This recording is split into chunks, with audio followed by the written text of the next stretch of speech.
Recordings in progress. Very good. So, folks, this is John Barry. Today is Wednesday, the 25th of October. We are here for the monthly PDPPC meeting. Thank you all for coming. We have, excuse me, we have 34 people so far. I anticipate more, 35. So you have, the meeting is being recorded. And what I want to say about that, as always, is please be mindful of sharing PHI, protected health information, or PII, personally identifying information. We will stop the action when we see that that is going on.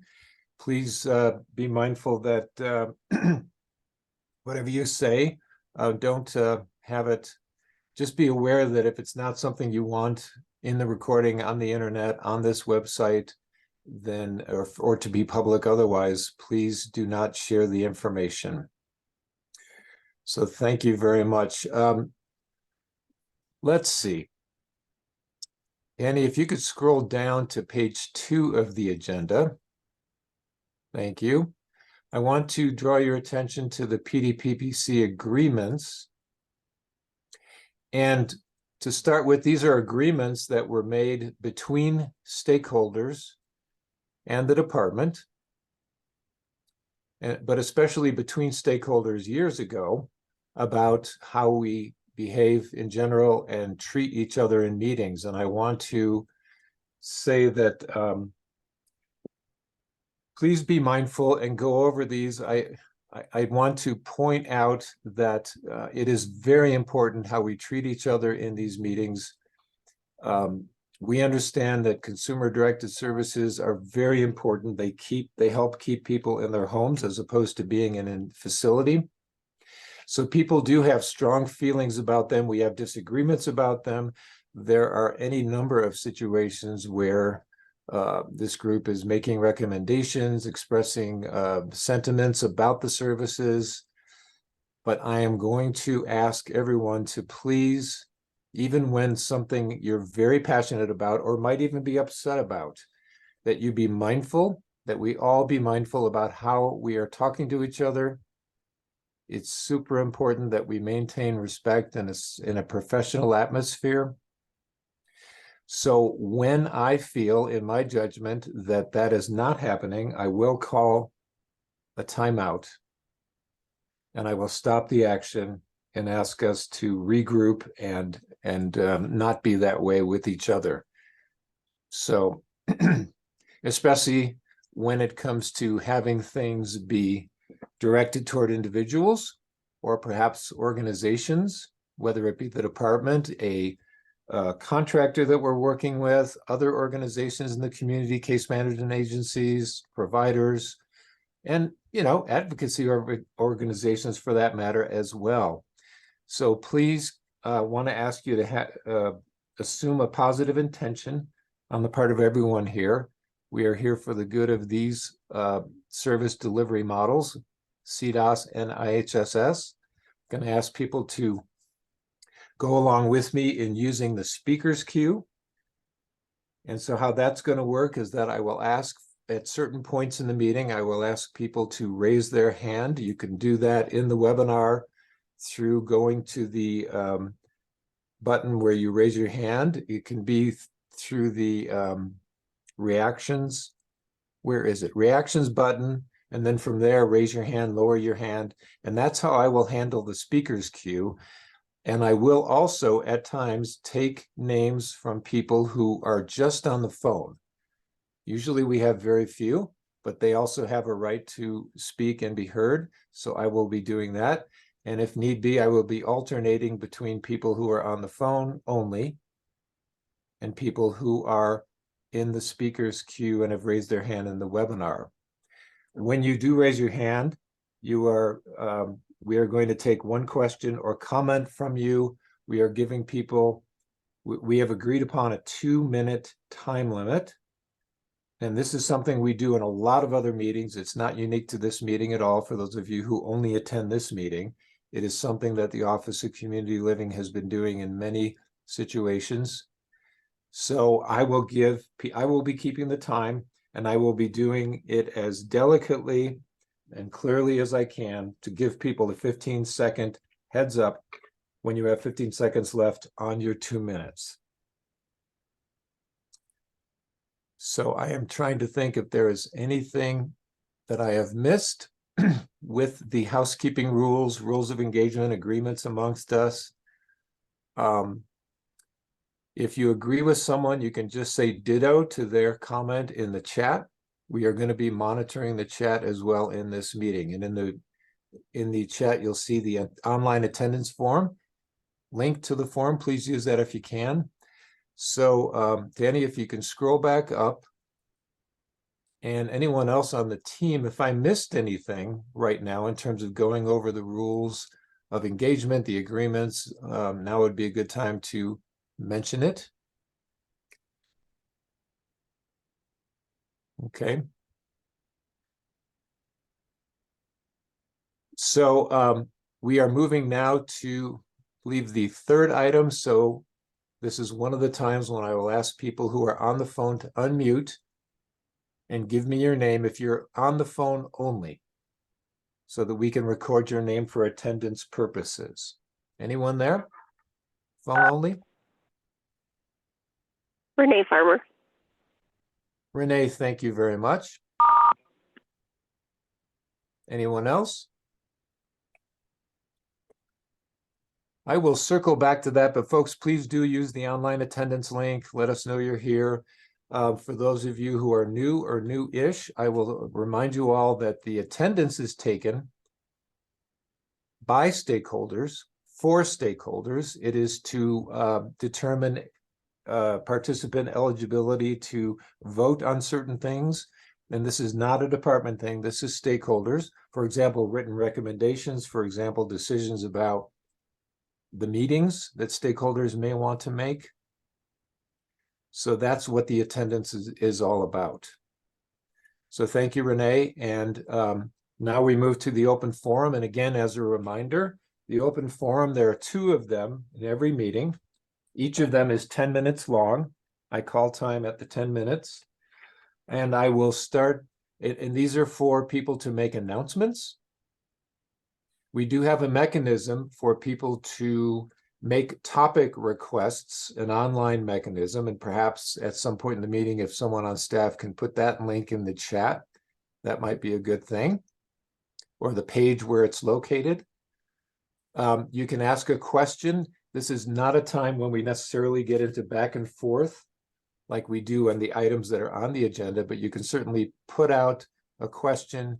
You can ask. This is a community time where people can reach out to each other in this community to gather information, to network a little bit. So, and again, it's the 2-minute limit per, so we try to get as many people as we can. So is there anyone here? You can type your name in the chat. You can unmute your phone and give me your name if you have an item for this open forum. I'm looking at the chat right now.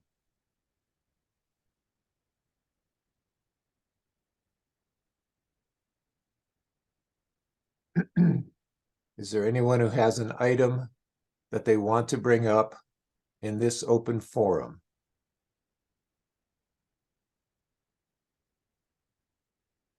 Okay.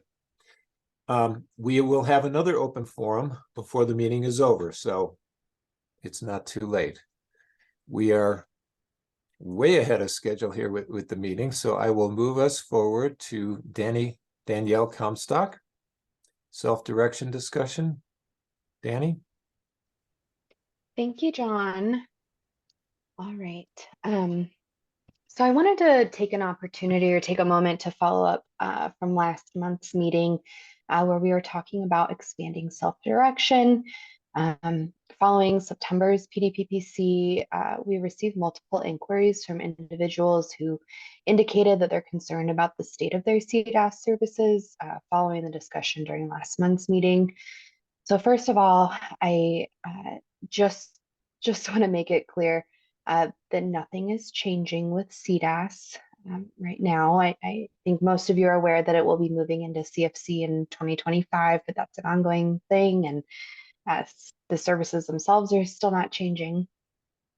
But as a result of mission analytics presentation that they did last month, nothing is changing with services. So I think there just might have been some confusion about that. So I wanted to put everyone at ease.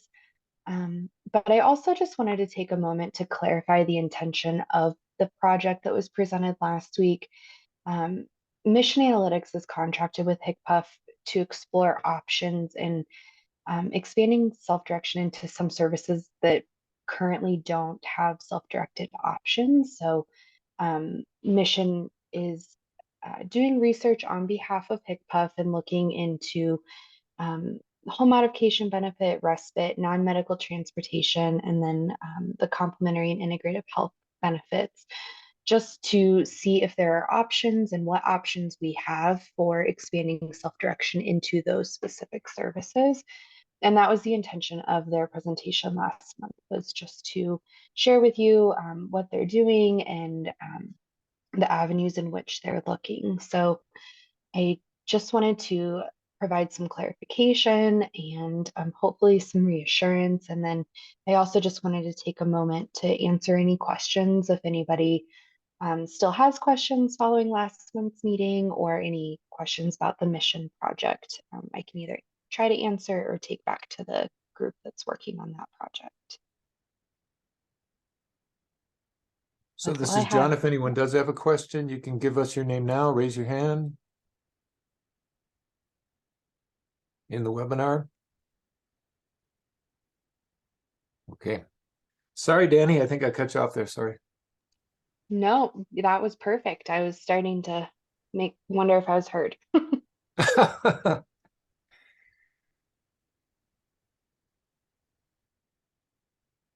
Looks like no questions about that.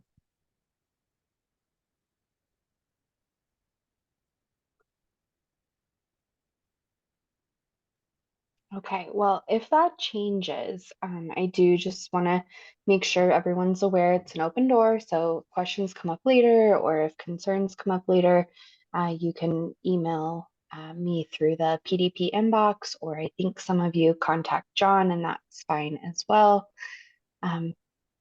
But definitely want to make sure everybody's at ease and on the same page.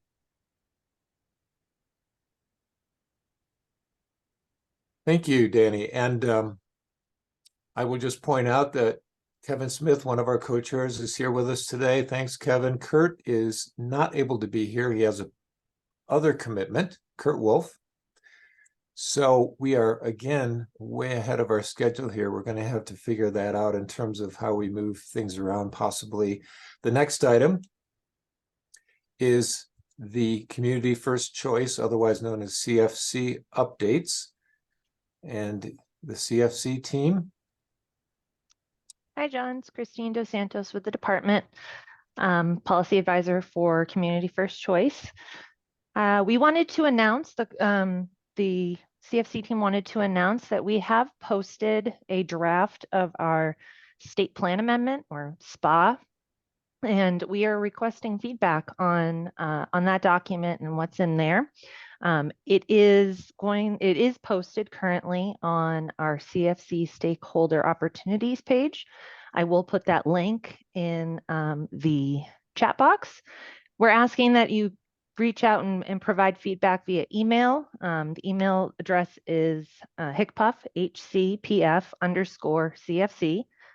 @state.co.us, or by telephone to Adam Tucker's telephone number, 303-866-5472. And we're planning on our next CFC council meeting, which is 1 week from today, November 1st, from 10 to 11:30. We're going to go over some of the feedback that we received regarding that SPA document. And we are urging everyone just to get in there, take a look, read through, and provide us any and all feedback. I'm able to take any questions if anyone has any. If you have a question, you can raise your hand in the webinar or unmute your phone if you're on the phone only. Comments, questions?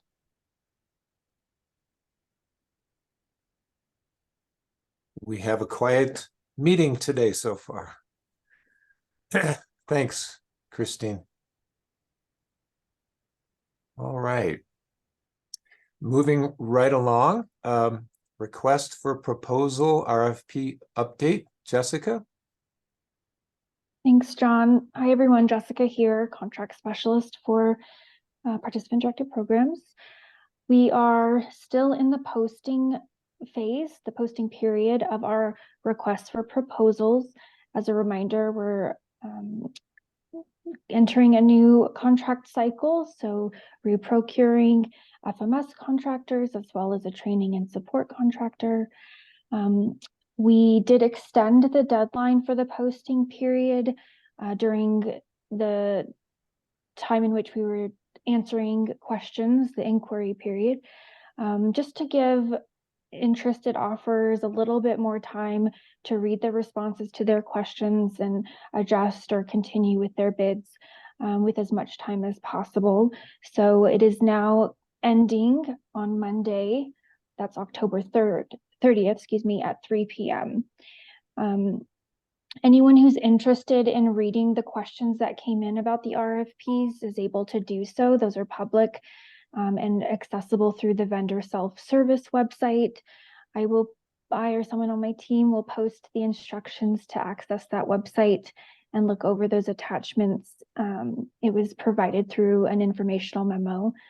If anyone is in need or wants a printed copy, I would be happy to work with you to get that. I think that would be possible. Just reach out to me and I can help coordinate that. And then we're going to chug along in the timeline as I've described many times before. The next step would be the evaluation process done by a committee within HCPF.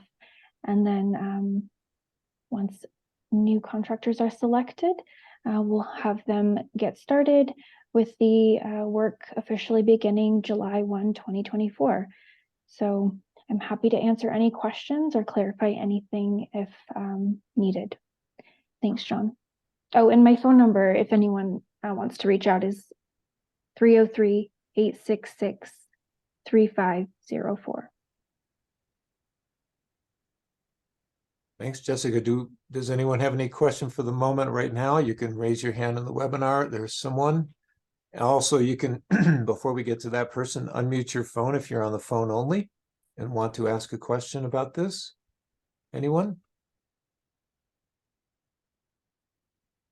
Okay. Michelle Morris, please go ahead. Hey, Jessica, I just wanted, which Michelle? Michelle, I have a Michelle Morris. Yeah, that's me. It sounded All like right. somebody. Okay. I just had a quick question for Jessica for some clarification. Sorry, excuse me. For the FMS, there's currently 2 contracted companies. Is it going to stay at 2, or is the department going to be open to contracting with multiple companies for FMS? Yeah, that's a great question, Michelle. It does say this in the RFPs, but it is a brief sentence, so I'm happy to clarify. Our goal is to have at least 3. 3 is our target. That is what participant-directed programs has had in the past, and we think it just better supports choice within CDASS. So it really depends, though, the number of bids that we get and the selection process, but we are hoping that that will be the case. And then the same thing with the training and supports contract. Are you guys looking at just one agency providing that training and support? Yes, for that contract, it would just be one company. Okay, thank you. Mm-hmm. This is Michelle Mondragon. I knew I missed Can you hear someone, me? Michelle. Thank you. Please go ahead. Okay. On this proposal, the RFP, we're just talking vendors for payroll. Am I correct? And we're not talking about other types of vendors? Well, there's 2 RFPs, Michelle. One of them is for FMS contracts. So the services that PALCO and PPL are currently providing, payroll, helping with running Right. background Okay. checks, that Yeah. kind of thing. Yeah. And then there's a Okay. second one, which would be training and support, which is currently being done by Consumer Direct. Okay. All right. Gotcha. All right. When you said vendors, I was like, okay, you know, there are various vendors throughout the whole program, so I didn't know what specific area. And yes, Jessica, I need to call you. I won't waste time on the monthly call for this portion, but I will be in touch with you shortly afterwards. Okay, sounds good, Michelle. Thanks, Michelle. There might be someone else I missed. Is there anyone else who has a question or comment for Jessica at this point about the RFP topic? Oh, one other thing, Jessica, whatever happened to the proposal for being paid while in a hospital system? Where is that sitting right now? Michelle, I think I need to pass that along to Danny, so I'll ask that Danny answer Okay. that. Thanks. Hey, Michelle. Great question. So last year, just for context for anybody who might be new or not familiar, last year, PDPPC submitted a recommendation to allow attendants to provide care to members or to CDASS participants while they're in the hospital. At this point, there has not been a policy change to allow individuals to pay their CDASS attendants while they're also receiving hospital care. And Michelle, I think I also saw a question about this come through the PDP inbox from you. And so I did try to respond to you via email, but if you have more I got questions, that. I'm Yeah, happy to. I did. Okay. Yeah, but I was not told where we were at in that proposal. If Gotcha. it's just pending, if we've submitted it, if we're still working on Yeah. it, that type of thing. Okay, yeah. So the proposal was submitted. We reviewed it, and at this point, the participant directed programs team, which is our team where we're working, we don't necessarily have the authority to make a policy change about the hospital or attendants providing care in the hospital, as that policy does live within our hospital policies.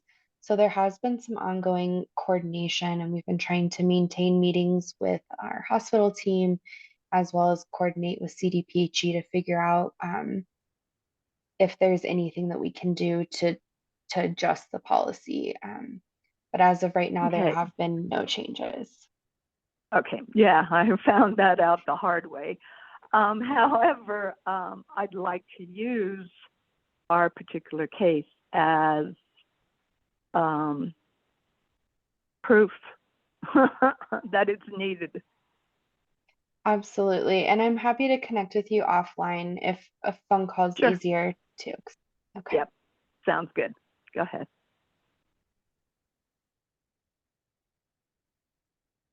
Okay, thank you, Michelle. I'd be glad to share contact information either way between the two of you if you don't have it already. And folks, before we move, we have one more hand up. Robin, I will get to you. I just want to point out that on the PDPPC webpage, which is part of the department website, we have the written recommendations, the formal, I guess you call them, recommendations from this group over the years, and the department responses to those, all linked so that you can go and click and research what happened when on any of those. I will put the PDPPC webpage link into the chat if one of my teammates doesn't beat me to it, but know that that has always been there. And each time we get a new recommendation, it goes there, and the department response, which goes there. So that's a place, that's a repository for all that information. So thanks. Okay, next up is Robin. Robin, please go ahead. Thank you. 2 minutes. Hi. Yeah, I just wanted to respond about the attendant care in hospitals. There has been ongoing meeting with the department and the Colorado Hospital Association, who is in support of our proposal. as well as the department, and those will, those will continue. Also, there has, folks have successfully requested a reasonable accommodation under the Americans with Disabilities Act in the form of an exception to the policy. So if you'd like to connect with me on that, so we can talk about what happened and maybe how we can avoid it in the future. So there has been, again, there's been some exceptions made to the policy as the result of, kind of the impact on a person's disability going without their attendance. It sounds like you have a story to be told. So I will put my email, okay. I'll put my email in the chat and we can connect. Thanks for bringing it up. Thank you both, Robin and Michelle. Thank you. Just to make sure we don't miss anything, are there any other comments or questions for Jessica about the RFP before we move forward?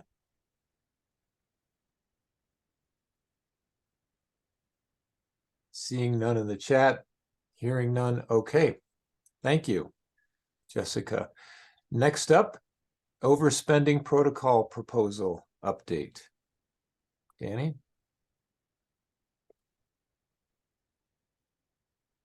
There we go. Sorry, trying to find the mute button. Okay, I'm going to just provide a quick update so I can read it. So everyone can see. Okay. So I unfortunately don't have a huge update today on the recommendation, but again, for those who are new or are not familiar, in September, we received a recommendation to request the following regarding the CDASS overspending protocol. The request was that we should remove the monthly 129.99% spending limit for CDASS member allocations as long as there are reserves. And stakeholders and PDPPC group proposed that HCPF allow CDASS members reserve funds to be spent with no limit during the fiscal year of the member certification. And the stakeholder group also proposed that spending with no more than 110%, spending more than 110% without prior authorization process would continue to remain the same and would not change. We have reviewed the request and have been looking into the options for this and best practices for spending as well as historical context. And we just wanted to update y'all that we've received it and we anticipate having a formal response available by November 15th, which will be next month's PDPPC.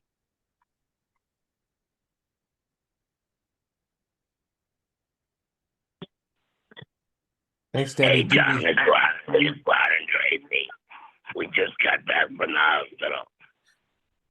Thank you, Ron and Tracy. I will record You're you as welcome. being in attendance. Thank you. Yep. Thank you. Yeah. Bye-bye. So I'll be on the phone the next 2 hours with you. very good. Does anyone have any comments or questions for Danny about what she just presented? If so, you can raise your hand in the webinar, or you can, if you're on the phone only, unmute and give me your name for the queue.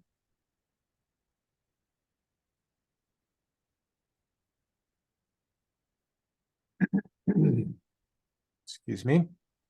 Hearing none. Oh, nope. Robin. Oh, no, Robin, that's your email address. Okay. Michelle, Robin placed her email address in the chat, just so you know, Michelle Mondragon. Danny, seeing none, hearing none. Okay. All right, thank you. Guess we'll move forward. Let's see. I'm gonna, sorry, move that back so it's not quite so zoomed in. Okay. That's okay. Thank you. So, folks, here is John Barry talking with other team members in real time about the meeting as we go through it. We are way ahead of time, if you'll notice. It's 1:30 now by my clock. And we are moving into the next item, which was supposedly going to start at 1:55. And we want to keep the breakout rooms as close to where they were originally scheduled as possible. So I don't know if there's anything for after the break that we can move up. But in the meantime, if everyone can think about that, I will move us to the next item, pediatric protective oversight.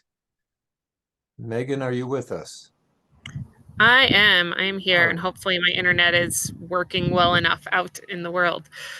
We're at horseback therapy, so bear with me if my internet is a little not great. I have a PowerPoint I can share if that's okay, but I need Sure. privileges to do that, or I can just talk through it.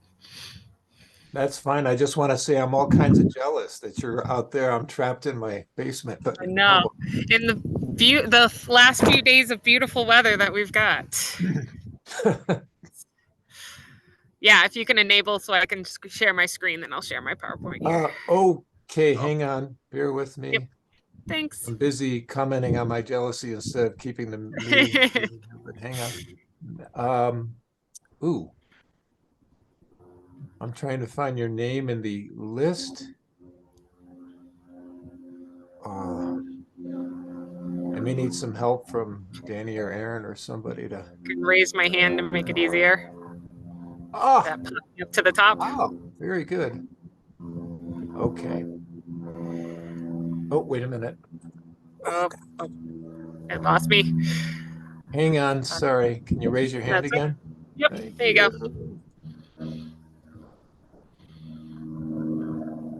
Okay, that should work. Awesome. Yep. Let's see. Trying to get the right one.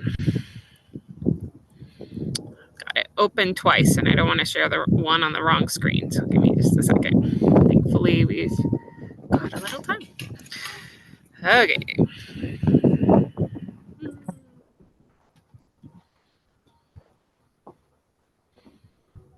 Let's see. Black screen. There we go. Can we? Oh, larger image. Oh, love it. All right. Okay. Thank you for giving me the chance to bring up this topic in this meeting. I'm excited to share because I'm passionate about it. I think it's really important. I work for Family Voices Colorado, but I'm also a mom of 2 kiddos that are on Medicaid and have additional needs, one of whom is not using participant directed, but hopefully will once CFC is implemented, and the other one who is currently on IHSS.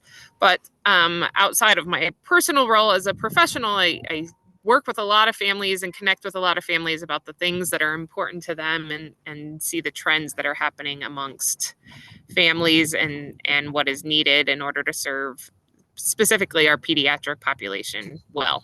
So part of what I wanted to talk about is where we are right now in terms of participant direction and pediatrics and where I think we hopefully need to go. So some of the great things in Colorado is children with disabilities have a bunch of different ways to get on Medicaid. We have great waivers. We have multiple options. We don't have wait lists. So that's a huge success. I'm very excited about Community First Choice expanding participant directed programs in 2025 to more of the pediatric population and adding CDASS to be available for children too, which it is not currently in any programs. Something else that is related and we'll get to that's happening at the moment is for CNA services. There's currently not a requirement for prior authorization, but that is coming to an end and is scheduled March 2024 is the last I heard that will be reinstated, that will need prior authorization as well. So what that has resulted in is children that have mental and behavioral health needs are not necessarily getting the support that they need to thrive in their communities with the way the systems are currently set up. So for kids, there's a bunch of different ways to get in-home care. And the ones that we see the most are CNA, often provided by a parent. So we have many, many, many parents in the state who provide CNA care for their own children, which again, many states don't allow. Or we have kids that have more high level medical needs that are getting private duty nursing or, in theory, intermittent nursing, either provided by a parent or an outside professional. There's also a benefit listed called pediatric personal care. And then we have participant directed programs. So currently only IHSS, but CDASS, like I said, is coming. But for kids, the only service that is allowed in these participant directed programs is HMA or health maintenance activities.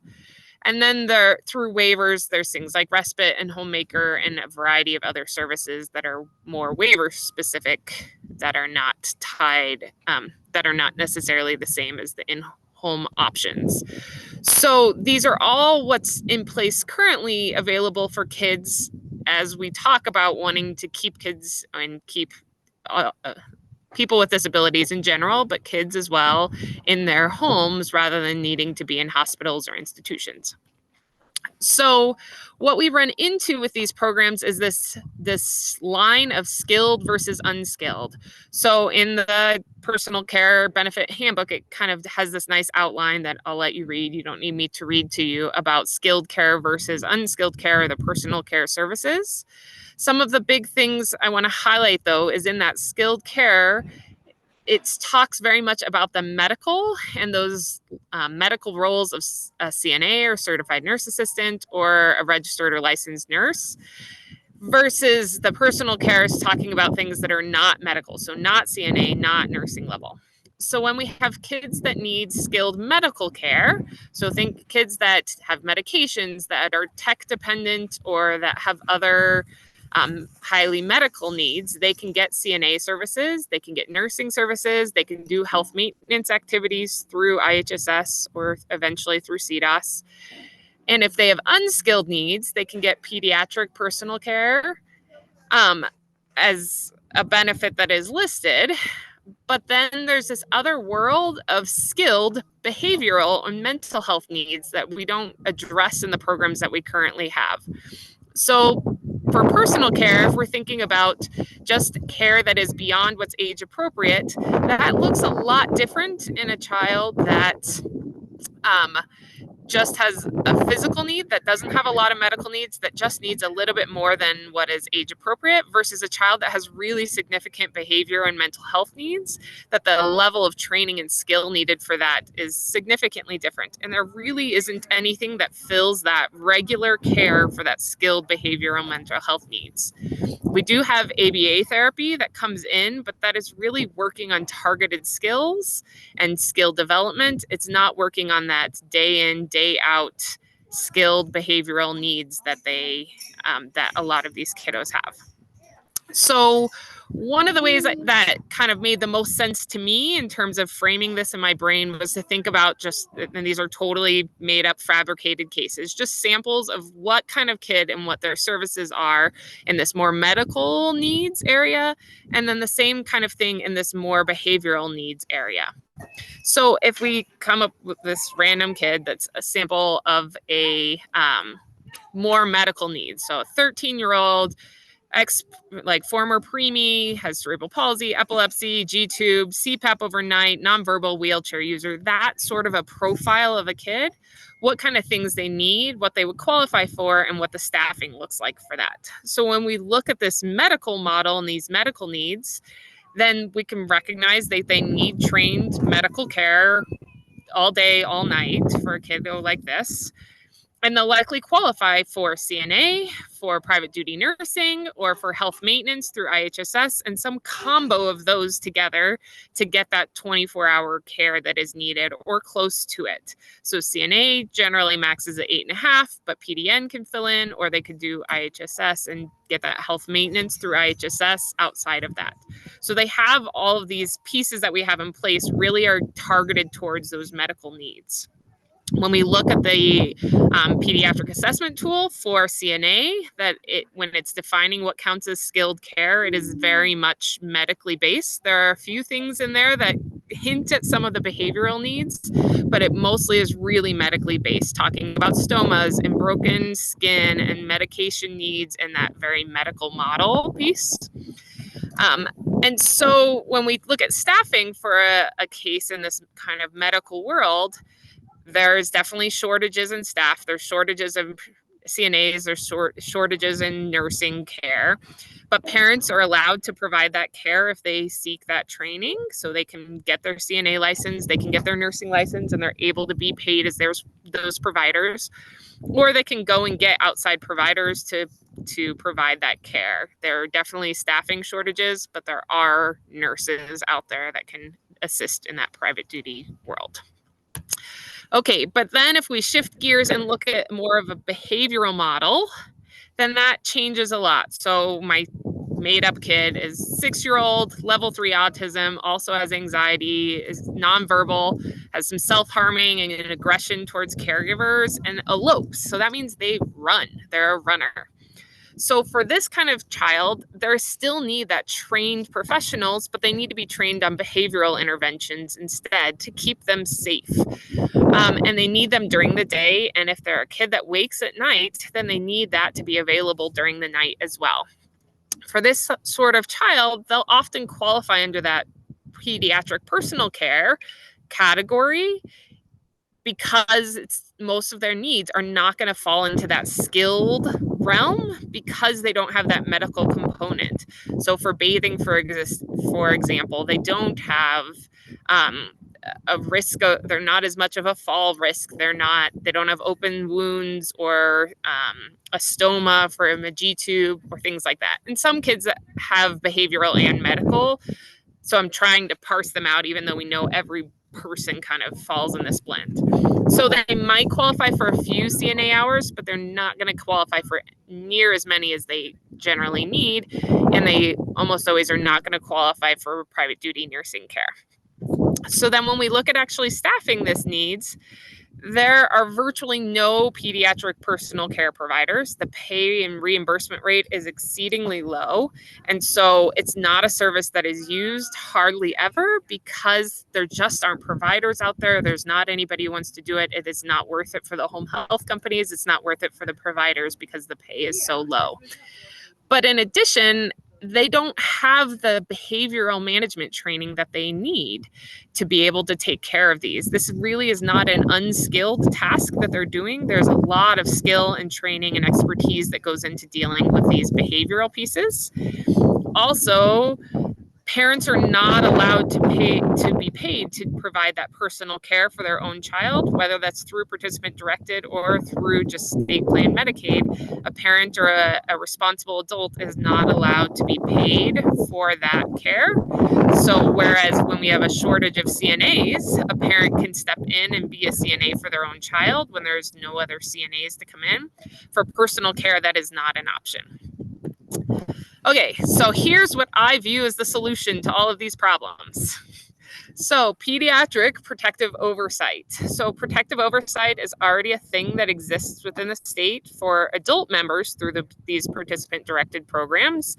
And it focuses specifically on these disabilities-related behaviors. So that harm to people, harm to property, so those self-harming, those running things, those aggression towards adults, that property destruction, those really behavioral needs that we see. Protective oversight is the piece that addresses those needs in a way that makes sure that there is safety and makes sure there's some understanding and some training in order to provide those care.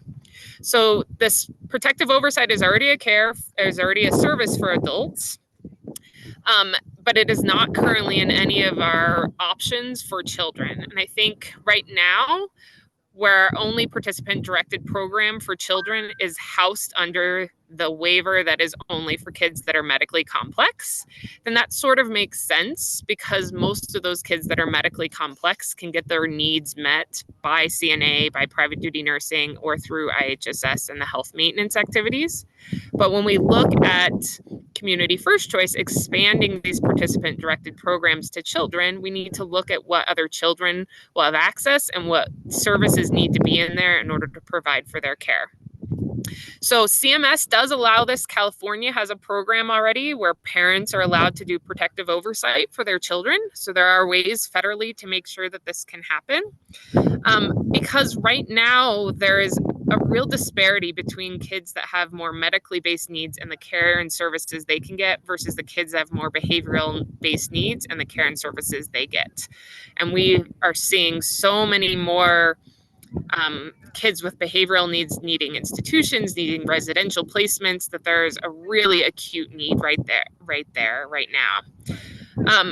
So why now? One of the things is this CFC expansion that I think is coming. And so our kids that are on waivers like the CES waiver or the CHIRP waiver, or our kids that are just on straight income-based Medicaid or on the Medicaid buy-in will now have access to these participant-directed programs, even if they don't meet that medically complex label that is currently in the CHCBS waiver with our participant-directed, our only participant-directed program for kids.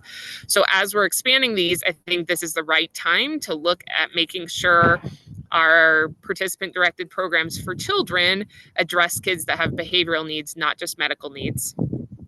We also have the CNA prior authorization reinstatement is coming down the line next year.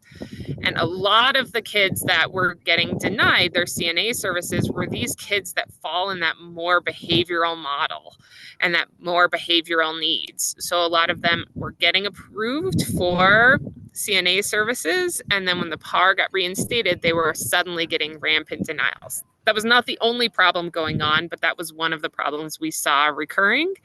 And so as that CNA PAR is getting turned back on, we really need to make sure that there are support and services available to care for these kids that are going to fall through the cracks. And then last, we also know we have a behavioral health crisis coming out of COVID. We have way more kids that are having significant behavioral and mental health needs that we need to make sure that they're getting the care that we need. We don't have institutions, we don't have residential placements for all the kids that need that, and we don't want them to need to go there. So if we can support them in their homes, that's going to be better for them and better for the state overall. Okay, that's my big spiel. Questions, comment, discussion, anything else? So this is John. Thank you, Megan. If anyone has a question or comment for Megan, you can raise your hand in the webinar. We have one so far. You can unmute your phone and give me your name if you're on the phone only. Anyone from the phone have a question or comment for Megan? Okay, I will come back to that. Robin Bolduck, please go ahead. Thank you. This is so depressing. So, you know, I was a parent of a child who needed 24-hour care in the olden days when there was a wait list for CES. So he spent most of his life in and out of mental health hospitalizations and day programs, and he would have gone on to residential had he not passed away. And I thought things were better, and obviously they are not. What is it that you need from us? Because this is absolutely critical, and in the name of my son, things need to get better. I don't want anyone else to have the type of life he had because of lack of services. So how can we help? I had no idea that protective oversight was not something that was available to children, and obviously for this population, it's critical. Yeah, and I think, you know, I've been turning a little blue bringing this up in the community first choice meetings over and over and over, and they keep saying, we're not the right place. And I was like, okay, moving on. Here's the next group of people to say this is really a huge need, and I feel like we need to put some pressure. I think there's desire for this within the state, and I think we just need to put a little pressure in order to hopefully get the ball rolling on that. And especially with CFC being implemented, like, I think this should be a part of it. It seems like a no-brainer to me, except that it has some fiscal cost, I'm sure. And I know in parent to parent and also on PADCO, the horror stories continue of parents having to make the most difficult choices of all.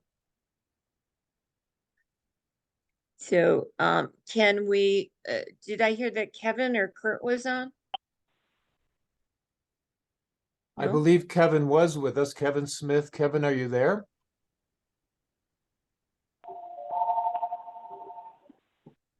I guess where I was going, if Kevin's there, is that what we can do? I'm not sure how helpful it is to make a formal request to add protective oversight to the list of services under CFC. Because that's where, to me, I don't know, that's where it makes the most sense to me that we put it under CFC. And I don't understand how EPSDT isn't playing here. Because my understanding, and I haven't been in the children's world in a long time, my understanding is that EPSDT should allow for everything that child needs. So, Yeah, I think it usually gets grouped under personal care, that they'll say that they can get those services through personal care. But the problem is personal care doesn't have the skill training it's needed. And again, parents aren't allowed to do personal care for their own children. And so then there's no providers that are available to do that personal care piece. And so I agree, it should go under CFC. Let me interject here, if I may, Megan, and everyone, to say that you may have been to this meeting before, Megan. I don't recall it. That's not an issue, but I'm just saying that if you're not a regular attender here, with your permission, I can share your contact information with anyone who asks for it. It's a little bit hard to hear you because of the wind. So, but I would be I just want to say that. So I would be very glad, with your permission, to share your contact information with anyone who from our group who asks for it. Would that be okay? Yes, please do. Okay. We have another hand up. Lauren Crandall, please go ahead. You have 2 minutes. Thank you, Lauren. So I'm just going to kind of piggyback you. I was going to ask how we can help or how we get in touch with Megan to kind of be stakeholder voices as well. I work for a company called Vital Care and I'm the pediatric services supervisor. So I actually see all of the kids, CHCBS, IHSS, the pediatric personal care that I submit the PARs for that you're right, Megan, I can't staff unless they bring a friend or family member with them. I have to I can request additional hours, but there is nothing on that kind of checklist about needs and, just more than can you get yourself dressed or not, etc. So I would very much like to help you and push forward. We also are kind of an interesting organization. We have something called Pediatric Mental Health Respite, but it's different. It's the kiddos that don't have medical needs. So you're right, we're missing this huge portion where I can't take on a client who's going to be violent towards a care provider because they make $16 to $18 an hour and they're not going to stay. And my colleague who runs the mental behavioral health side can't take anyone with Medicaid. It's only mental health diagnoses. And so we miss this whole group. So I would love to have your stuff and I'll figure out how to help push forward with you. Thank you, Lauren. Anyone else have a comment or question for Megan on this topic? You can raise your hand in the webinar. You can unmute your phone if you're on the phone only. This is Ron. Ron Heller, I think I hear you. Yeah, Go ahead, sir. I was in Rapid about 10 or 15 years ago. It's a fabulous program, it sounds like. We had a lot of problems with one of our kids in that way. Thank you, And Ron. I think she's done a great job. Kudos to her program. Thank you, Ron. Yeah. I see Danny Comstock, you're up. Danny, go ahead, please. Thanks, John. I actually just had some clarifying questions for Megan.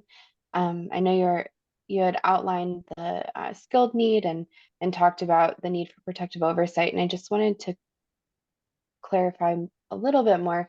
Are you suggesting that protective oversight should be a skilled care need as opposed to a personal care need, or are you saying that personal care should be expanded more for children or more accessible? And I guess I just a little clarification. Yeah, I think what I would like to see is protective oversight as its own care option under IHSS and CDASS for pediatrics. So instead of it sitting under HMA or sitting under personal care, I think it should be its own line item as a service under there, because personal care can't be provided by parents, and we can't find providers if parents aren't the ones that are providing it. And because it is skilled, but not in the same way that HMA is skilled. It's skilled in the using the terminology that somebody needs to have training and expertise and be paid more than $16 an hour to effectively do that care. And that's how California has done it. They have it under their IHSS program as a separate item, not under HMA and not under personal care, which I think is a good model to follow. Thank you. And also, just sorry, good information. Thank you. Thanks. Anyone else have a comment or question for Megan? You can raise your hand in the webinar. You can unmute your phone. By the way, Megan has placed her email address in the chat.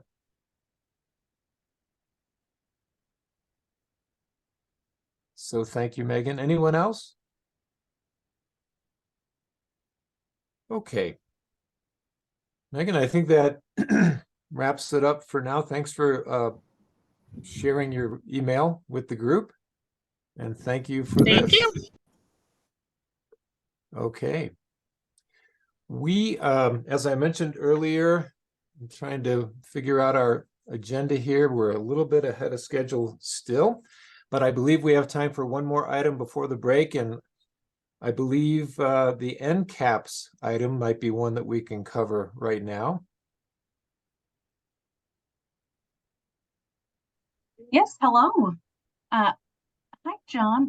So my name is Emily Harvey, and I am the in-home support services benefit manager, and I also work with the personal care and homemaker benefits as well, and was able to be very involved with the NCAPS initiative here. It was an 18-month initiative that we were able to put together a team of folks around the state of Colorado, including some folks that are here on this call. And we were really able to take a look at some of the things in self-direction to take it to the next level, to really evaluate where we're at. Self-direction has been very robust in the state of Colorado for a number of years. So we really needed to get down to the data. And so that's what we spent much of our 18 months doing, is really researching the data to find out where we are at, so where we can find out where we would like to go. And in September, we were able to speak with the rest of the NCAPS folks and share our storyboard along with the other, I believe, 25 states that were involved in this initiative here. And so all the states got to get together for this summit. And we were really able to share our story and our successes within that. And so that was, like I said, in September. And with that, we some of the things that we were able to really share in our successes would be really looking at how we can get the word out for self-direction, including a toolkit that will help support folks in starting that conversation. We are also looking to hopefully contract that out to get it so that it is looking really, really nice, and making sure that it aligns with what is already out there, what needs to be included so that everybody gets the information that they need. And then some other things that we're looking to implement to really support self-direction are things like collaborating with the different facilities around Colorado, making sure that they have access to that toolkit, making sure that the people that need those resources have them. So what we found is that many people who need to support the folks that need these services the most just weren't aware. So our biggest driver really is promoting self-direction and digging into the awareness piece and making sure that in addition to those pieces, that we also have ongoing support. So we're looking to implement some things that can support case management and helping them understand what is needed and where we want to go with self-direction, and that the awareness is there. And we're looking to see if we can implement case manager cafes. And that would just be an opportunity for folks to be able to get together and have those questions answered. And those folks would be case management, right? So we are looking to see what we can do with those pieces. And Jessica, am I missing anything else? I feel like those are the major pieces that we got to celebrate in September as we all got together. And I just have to say thank you. Really just express my gratitude for the team that got together for this last year and a half. Specifically, I believe on our call we have Robin and we have Oliver that was also on our team that really did a lot of support and a lot of hard work over the last year and a half. So I just wanted to really express my gratitude for everybody showing up with that initiative. So this is our final NCAPS update, just to kind of celebrate a little bit. And if you have any questions, you can feel free to reach out.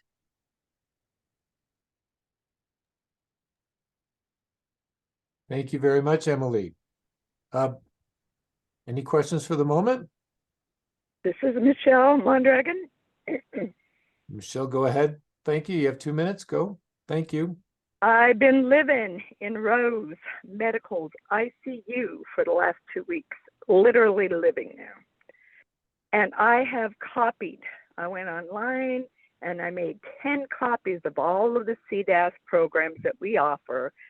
It's about 5 pages. I stapled it and I have left it all over this hospital. Anytime I see a visitor in the visiting room, I approach them with the paperwork and I tell them, don't let them institutionalize your family member. Read this. Consider the option to take them home. I feel that this is what we need. When you're in the hospital system, when you're there, pass out the paperwork, lay it out for other people to see. I mean, if we can't tell other people about what we are already involved in, then we're not doing our job either. So if we had a certain packet that was already outfitted, so I wouldn't have to go searching all over the website to get all this information and print it out for somebody, it would be nice that I could just go print out that packet or have 5 packets per person that we could hand out and discuss it with people that we see. I mean, we're advocates. We need to be advocating. Yeah, in Michelle, Georgia. thank you. Oh, go ahead. Sorry. In Georgia, they actually have previous members that have been in the group that are assigned to hospital systems. And they just go, their names are posted with the social workers. The social workers can call them and they will come to the hospital to explain the program to the people that were interested. Michelle, this is John Barry. You have 15 seconds. Thank you. Uh-huh. Okay. I'm done. Thank you. Thank you, Michelle. Thanks so much, Michelle, for that information. And in a perfect world, and what I would love to see with this packet is that when you arrive there, you already see that those folks have that information, that the folks at the facility are well aware of the toolkit and the packet of information that is available. So our hope is that, yes, that is exactly what the use for that will be. And it's a proactive approach rather than a reactive approach. And I'm grateful that you are doing that work and that you're sharing that information. And hopefully as this toolkit gets developed and launched, that it makes that advocacy that much easier for you. So Michelle, thank you so much for that feedback. Mm-hmm. Thank you so much, Michelle. Robin, you are up next. Thank you. You have 2 minutes. Oh, I just wanted to thank you. Yeah, I was on the team and it was an amazing 18 months. I learned a lot about Colorado and about what other states were doing. And the one thing that was incredibly alarming is we literally, so the team called multiple hospitals and talked to discharge planners, and not one discharge planner had ever heard of CDASS. So I think as time goes on, we're not going to let this lie because, well, and I've started volunteering with a hospice entity right now, and they don't know about it either. So people are going into facilities just because they don't know about participant directed programs. They're not being referred. And certainly rehab facilities. I mean, most shocking of all is when I talked to Craig Hospital and they had never heard of participant directed programs. So the 18 months identified a huge hole, and we have a lot of work to do. And thank you for what you've been doing. Thank you, Robin. Next up, we have Oliver. Oliver, thanks. You have 2 minutes. Go ahead, please. Yeah, thank you, John. I just want to echo what Robin said, and thank you, Michelle, for doing that work. I analyzed a bunch of data that we received from the FMSs, and we looked at it by county, and it's really interesting that some rural counties are outperforming the metropolises on huge levels. And this is specifically speaking about CDASS. I also think it's interesting that IHSS has about twice the number of patients that CDASS does. I don't really know the reason, but I think some of it is that agencies have the power to market and have the power to get that voice out there a little more than CDASS does. The agencies benefit from IHHS, and we don't have those resources in CDASS. And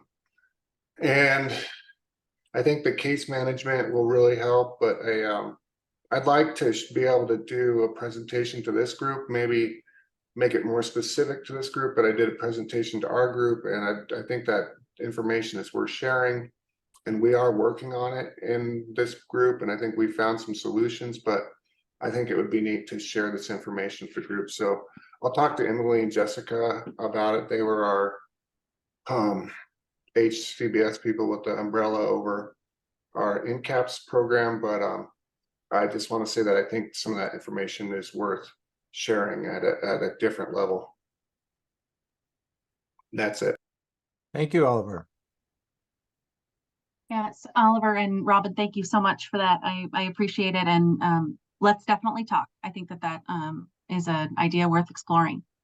And a little shame on me for throwing around acronyms without providing some information there on what it means. And NCAPS is the National Center on Advancing Person-Centered Practices and Systems. Just throwing that out there. But thank you all very much, and we appreciated the support throughout the last 18 months, and we look forward to moving forward with these initiatives.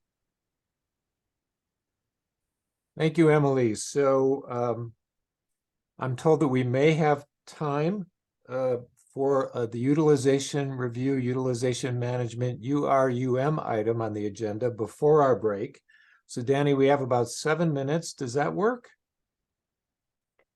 Yeah, I think so. And then if we have additional questions, we can maybe push the break back like 3 minutes, because I think we slotted 10 for it. So yeah, we can do that.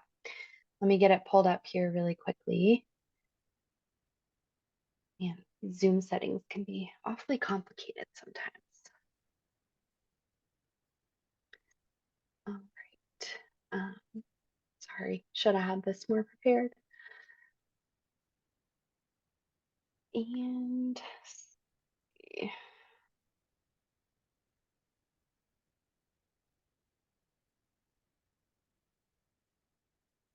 Okay, hoping everybody can see that okay. Looks good. Okay, great. Alrighty, so I just want to do our quarterly update for utilization review, utilization management reviews, report out. All right, so this quarter encompasses July 1st, 2023 through September 30th, 2023. And this quarter alone, 2,772 reviews were completed by Telegen for CDASS and IHSS. So the following reviews are included in this count. All CDASS reviews, which include CDASS rapid reviews and CDASS and overcost containment overlapping scope reviews, as well as CDASS Express. And then all IHSS reviews, which include IHSS Rapid, IHSS and overcost containment, IHSS and CHCBS reviews, as well as IHSS and Express reviews. Man, we have a lot of different review types here.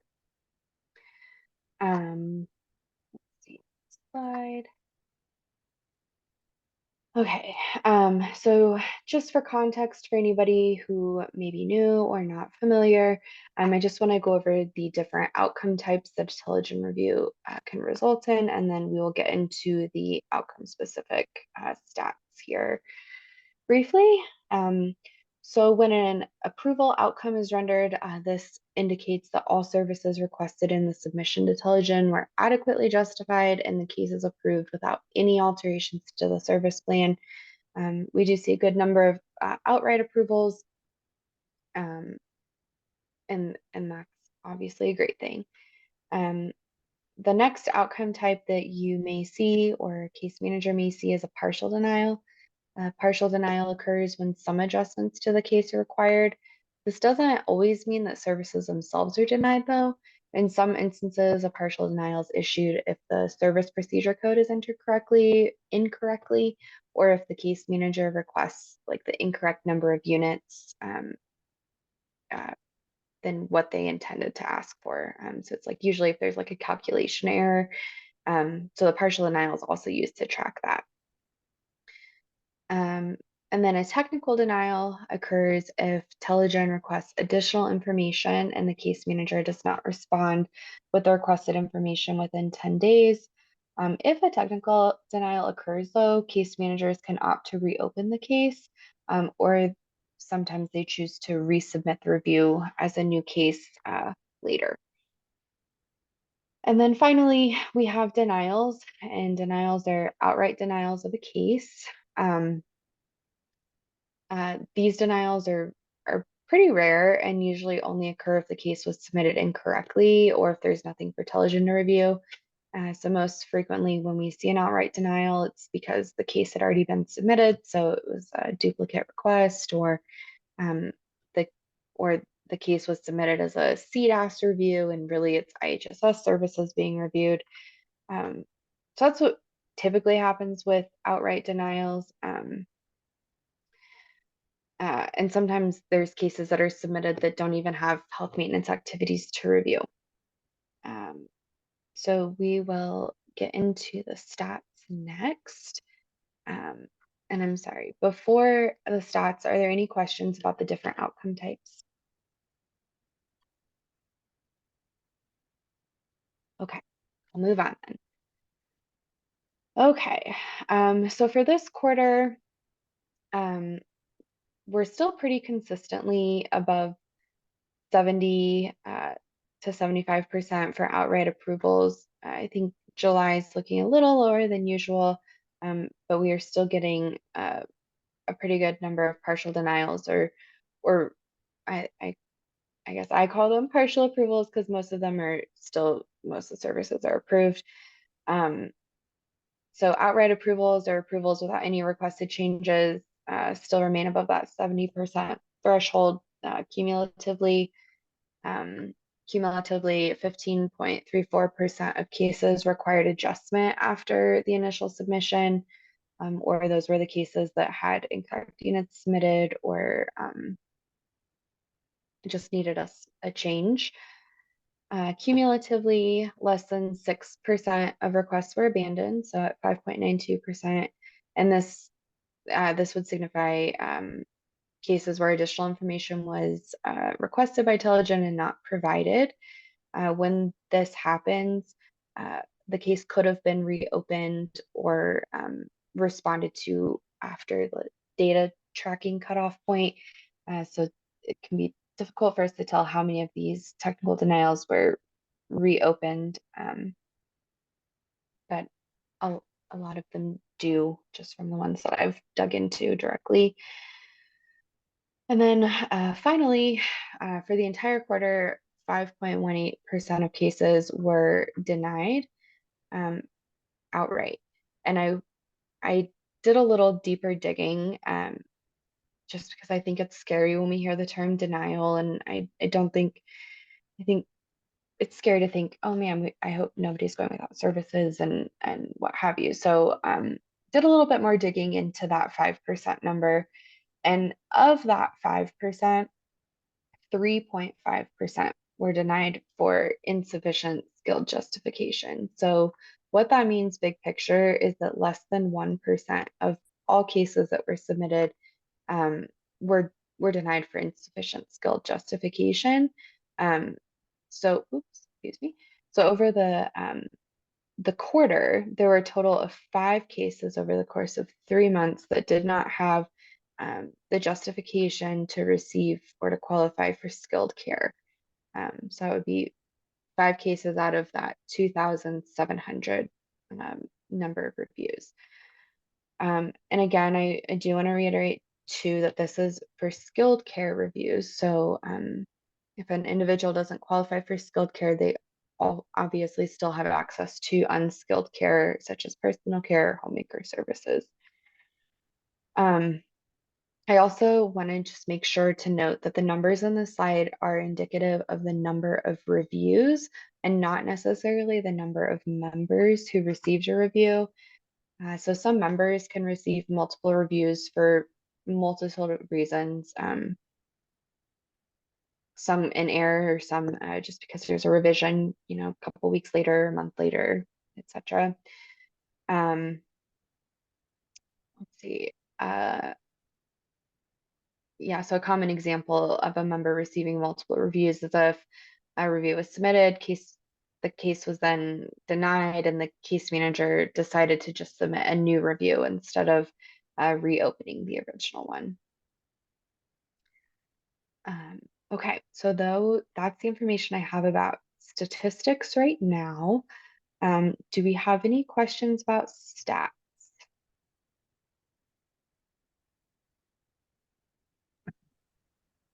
Robin, I see your hand up. Go ahead, please. You have 2 minutes. I seem to be frequently on the questions. So the advocacy cases that I've seen always end, they end in an approval. So it's going to come out that it's ending in approval, but getting to the approval is sometimes horrifying. Sure. So how are we dealing with that, making the approval process make more sense? So one of the cases, and I know you know about it, was somebody with very high complex needs. This is like his 3rd renewal. Nothing's changed. If anything changed, it got, his needs got more significant. But Intelligent continued to ask questions. It was like, we'd answer question, they asked more. We answered question, they got more, to the point that it was past the renewal date and he was at risk of losing all services because they weren't approved. Is there a way that we can default to approval if they're still evaluating, rather than right now? It seems like they're defaulting to it's not approved, so we just cut your services off. Is there a way that we can make that change? Because this puts people's lives in danger.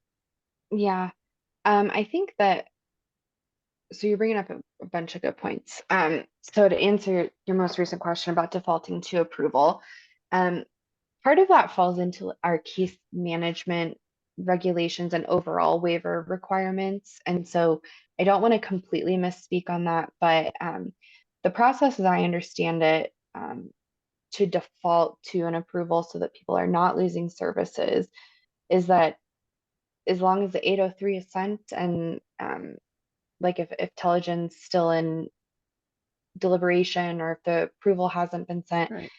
The case manager is supposed to send an 803, and that 803 is supposed to be the placeholder to keep services open while there's still deliberation occurring. So how do we make sure the case managers know that? Because that did not happen until CCDC got involved. And the case manager, honestly, it had never happened before. she didn't know. And I would think that's pretty common. Yeah, you're right. It should be a pretty common thing to send an 803 if services are being denied. It's a requirement, actually. There's supposed to be a 10-day notice of action if services are denied or changed in any way. So that is something that we're, like, my team is partnering with the case management unit on to Okay. develop better resources and training for case managers. But I think that also gets into the first point you brought up of what are we doing to improve this? And I think you're reading my mind a little bit of some of the next steps that our team is Oh, good. taking. So we're continuously working to improve the information we're sharing with case managers and make it clearer and easier to understand, as far as what they need to do to document and justify a case. And so one of the things we're working on is developing a protective oversight and accompaniment guide for case managers. So we're actually active in our stakeholder engagement for that specific guide. Our second and I think final meeting to discuss that is tomorrow, open to anybody who's interested, and they don't have to have attended the previous meeting we had about the guide. But this guide is supposed to be used in tandem or in conjunction with the HMA guide. And we're working on promoting that even more with our case management agencies so they have a good understanding of what they need to document. And the other piece of that too is that we've learned that there's some gaps in the training case managers have received in regard to Telegen or URUM submissions. And so, especially with case management agency transitions occurring in case management redesign, our teams felt that it was critical to develop a training specifically for case managers that, one, shows them how to use the resources that are already available, and two, fills in the gaps of training that they might not have already received. So right now we're shooting to hold a training for case managers in November. We'll be communicating directly with case managers about how they can access it and get the information they need. And then finally, the other thing that we're working on and seem to be working on for a while is the member resource guide for utilization management. And this guide is really a one-pager for members. We're really wanting to get the information out there so people know what to expect when it comes to utilization management. I think that there's a lot of confusion and just it's scary and stressful. And we're hoping that the more information people have, the more consistent the information is shared, and hopefully that mitigates some of the fear and concerns for those individuals. So I'm sorry, Robin. I think I just went on forever. I don't know if I got your question answered though. No, it's fine. I guess my recommendation remains that Telegen needs to have some timelines, and they need to not be able to continue asking questions, over and over and over again, and questions that had been answered in previous reviews. So somehow I feel like we need to rein in Telegen on some of these cases of, like, you get 5 questions, that's it. You don't get to keep asking questions and, pushing this out 10 days, with each series of questions, especially when the questions have already been answered before. And I thought that was the whole idea, that they would have access to records from previous years. So if they had questions, look at that before you start, adding to the timeline. Yeah, so that's a great point. Telegen does have timelines and parameters around the RFIs. Specifically,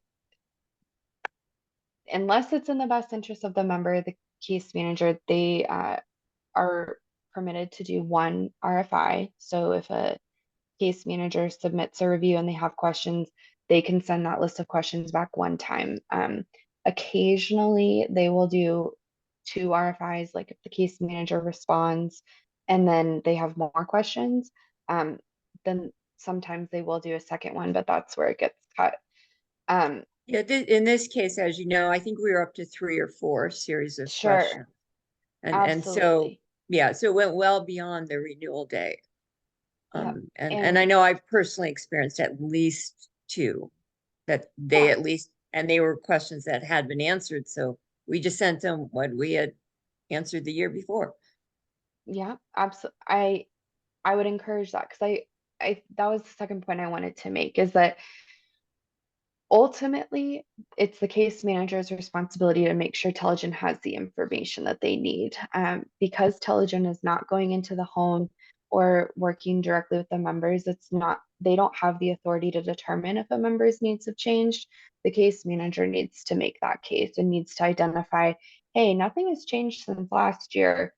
And that's what Telligent goes off of. So even if they have access to the previous review, they can't just assume that the needs haven't changed because each person is individualized. And so that's where we're really targeting to work with our case managers to do a better job of understanding what needs to be documented and how, and doing it in a simplified way. I guess I have trouble because I know what happened on both these cases, and it was not the case manager. They sent the information that was needed, and it was Telligent that couldn't open their file and look for the answer to their own questions. Sure. You know, I know my husband's case, no, his needs did not change. No, we were not requesting any more hours. And instead we got a series of fairly inane questions. And those are the advocacy cases that usually come to me. You know, things like, you know, a man who's been on a ventilator for 20 years, they asked if he's still on a ventilator. Come on. Sure. Yep. Well, I guess I don't have more information than what I've shared now, but thanks for bringing your concerns. And I think as always, we're trying to monitor and trying to keep this as equitable as possible. And your feedback's always welcome too. But I do want to just make sure we're paying attention to time. And I didn't know if there were any other comments or if we should move into our break so we can get on to our breakout rooms. Danny, this is John. I'm wondering if we can ask later about further comments or questions. We move in the break and then get to the breakout rooms. We've been Sure. early and all of a sudden we're a little bit later. Just thinking of Yeah. those people who might be calling in for the breakout rooms specifically. So thank you. And Robin, thank you. It is now 2:28, so we will have a 10-minute break, come back at 2:38, and we'll move into the breakout rooms. Thanks, everybody.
Hello, everybody. It's John Barry again, and we are back from our break.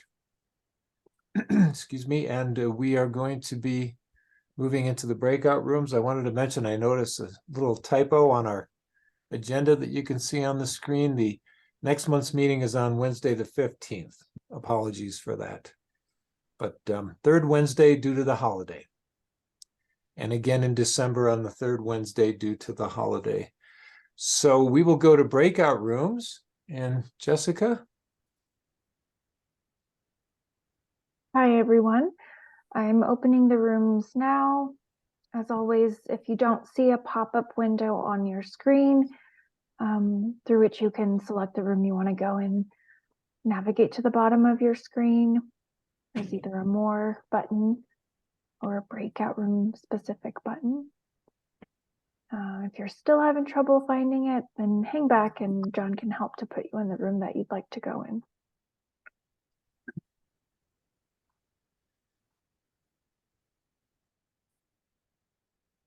I never get the breakout room pop-outs. I'm sorry. I go to the ... and I don't see them.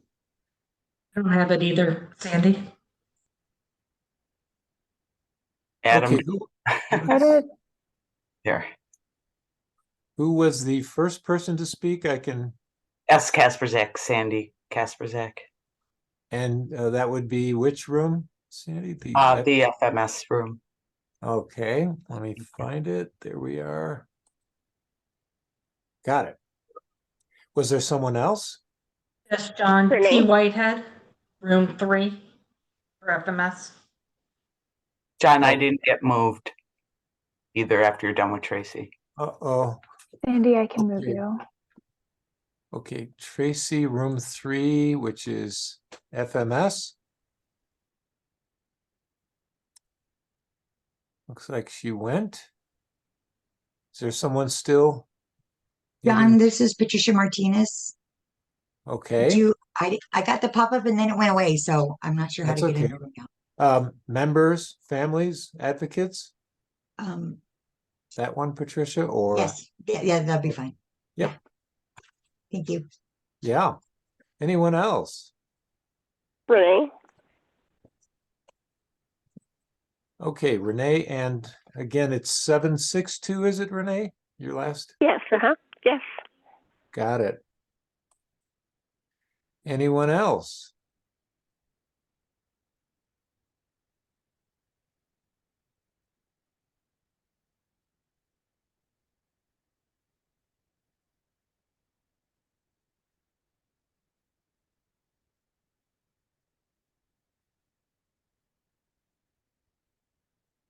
Okay, if anyone needs any help to get into one of the breakout rooms, just let me know. It's John Barry, and I will help you to get in where you want to go.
Hello, John, are you there? Yes, I'm here. Hello. Hi. Okay, John. I stood on hold instead of hanging up, and I muted myself, and then I heard you guys, and I could not unmute. I had to hang up and recall back. Ah, So I missed your moving us into our areas. I okay, apologize. that's okay. This Members is and Michelle Mondragon, by the way. members and families advocates group, Michelle, Yeah. or IHSS. Okay, Yeah, all right. members, yeah, yes, please, thank Oh, you. sure.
All right. Love you. Love you, Lou.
To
be able to create team the customers will love.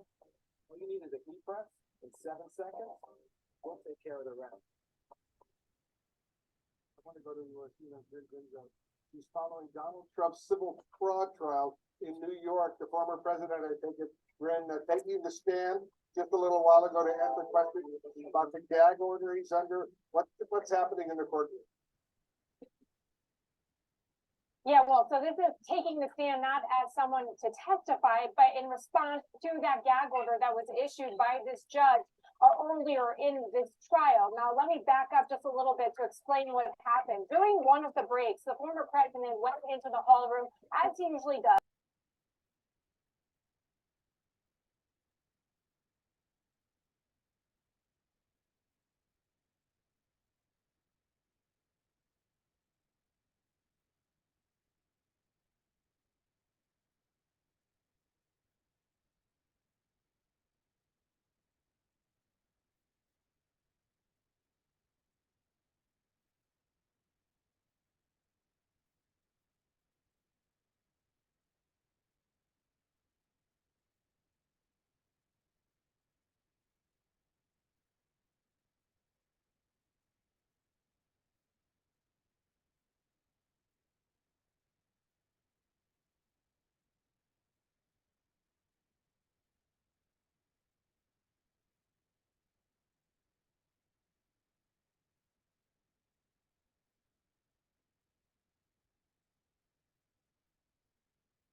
Hello, everyone. Excuse me, this is John Barry back again after the breakout rooms.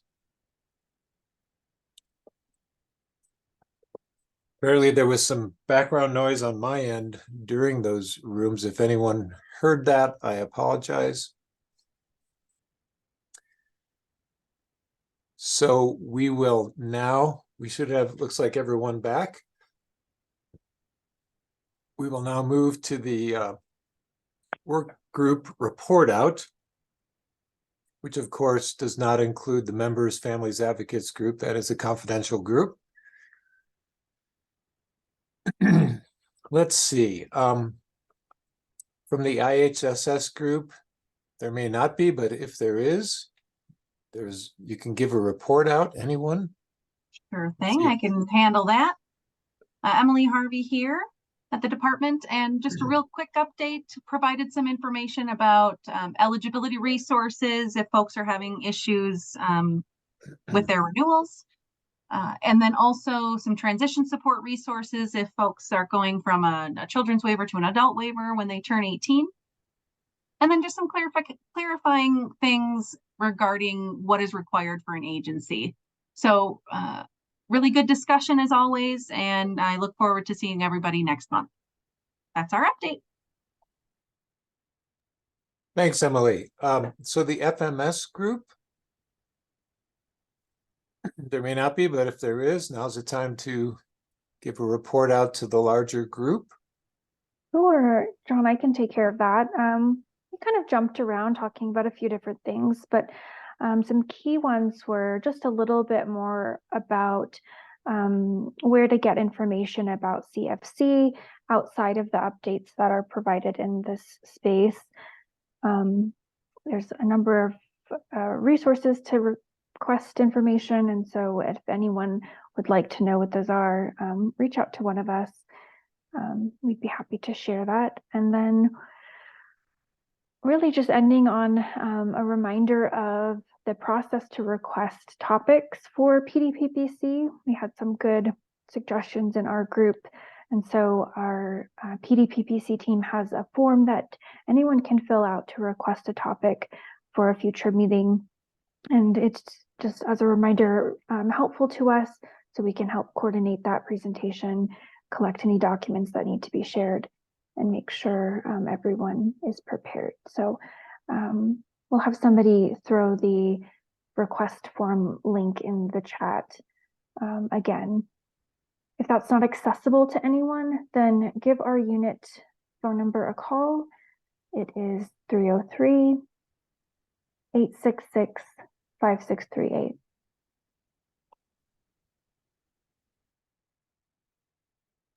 Thank you, Jessica. And as for the other group, it is a confidential breakout room, the members, families, advocates. And as always, if those folks make a choice to share anything that they want to announce or say to the larger group, it's always an option that they have. I will now move us to the open forum number 2. So if you have an item, and again, it's announcements, questions, things like that, you can raise your hand in the webinar. You can unmute your phone, excuse me, right now if you're on the phone only, to give me your name. Yes, like John, this is Michelle. Okay, I have your name down. Hang on, Michelle. Mm-hmm. And I have, let's see, 2 people who have raised their hands as well. 3 people so far. Anyone else? Okay. Michelle, thank you. Let's start with you. You have 2 minutes. Okay, so we all know that I've been having trouble trying to get CNA pay while we're in the hospital. And I am working on, I was on the committee, however, I had to get off. And so I was trying to figure out where we were, at what stage, so that I can get back involved, especially now that I have a case.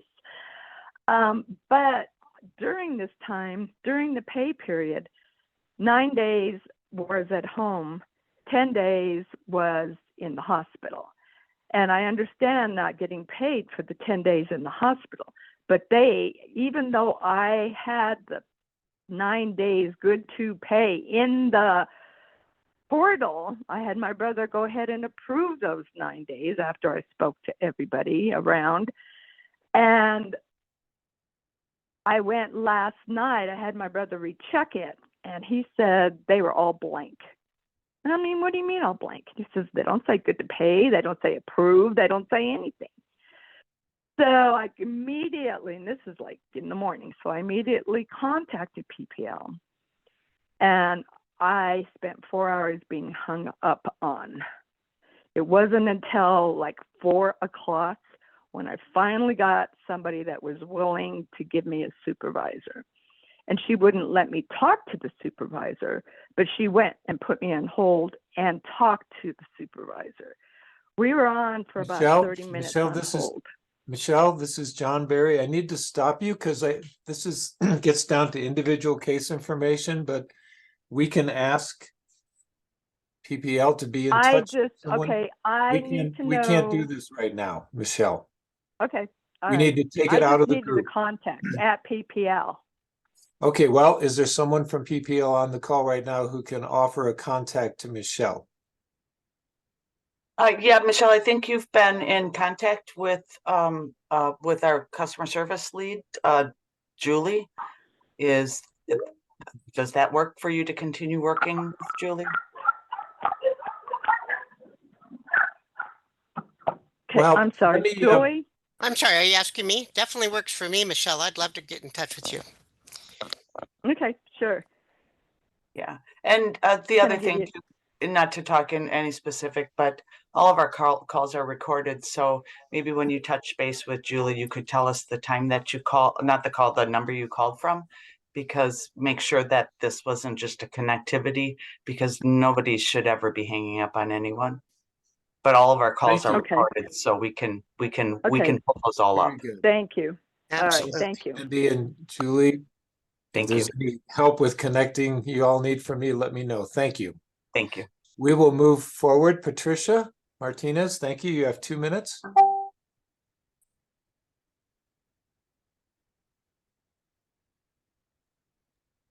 I may have jumped too quickly there. Patricia Martinez, are you with us?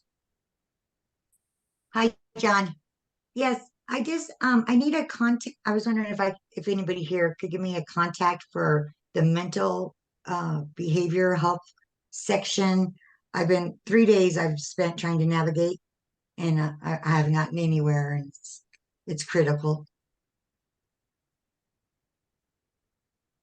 And I just don't know who to contact.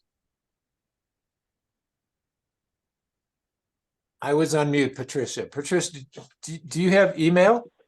I do. Yeah. Okay. Could you email me? Let me do this. Let me give you a call after the meeting. I'll give you an email address and we'll go from there. You'll go from there. Thank you. Thank okay. you.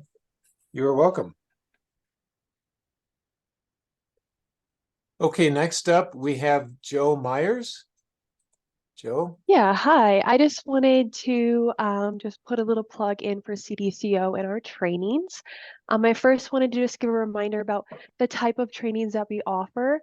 All of our trainings can be offered a few different ways for members. So these can be in person, meeting up with you. It can be a hybrid that's using a platform just like Zoom or Microsoft Teams. We do our trainings over the phone. And then there is, of course, the self-paced training as well. And then the second little reminder that I just want to give to members on the program is you're always welcome to ask for a training. You just need to reach out to your case manager, ask for a referral to be sent to us for a supplemental training. This is to help with, if your care needs change, so your budget has changed, you want to rework that to see if you can give raises or whatever the case may be. Maybe you just need a refresher. We can do that too. And then for case management agencies, on our website, of course, we have the calendar of the bigger trainings that we do. But if your agency would like a more one-on-one training with us, we love to do those as well. Those can be offered in person or hybrid too. So I just wanted to give those reminders.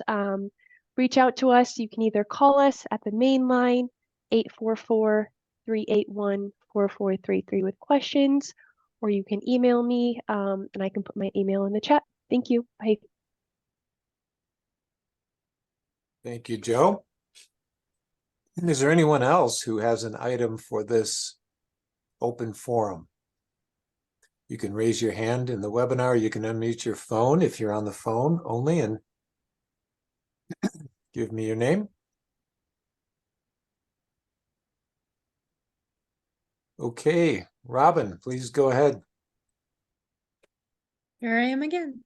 I just wanted to make sure that folks looked at the document that John just recently sent out from Julie about the international standards for participant direction.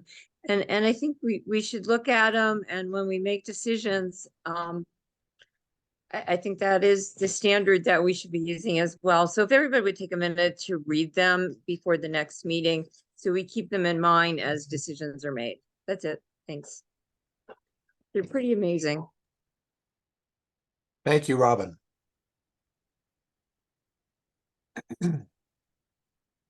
For those on the snail mail list, I will be printing and mailing those out as well, since they went out to the email list. Anyone else? Okay. I will just one more time say that since you're looking at the agenda on the screen, the next meeting is actually, there's a little typo there, apologies. It's the 15th of November, the third Wednesday. And again, in December, the third Wednesday is when that meeting will be held, both due to the holidays. So thank you very much. With that, we will bring this meeting to an end. And I thank everyone for your participation today. And we will see you next month. Take good care, everybody.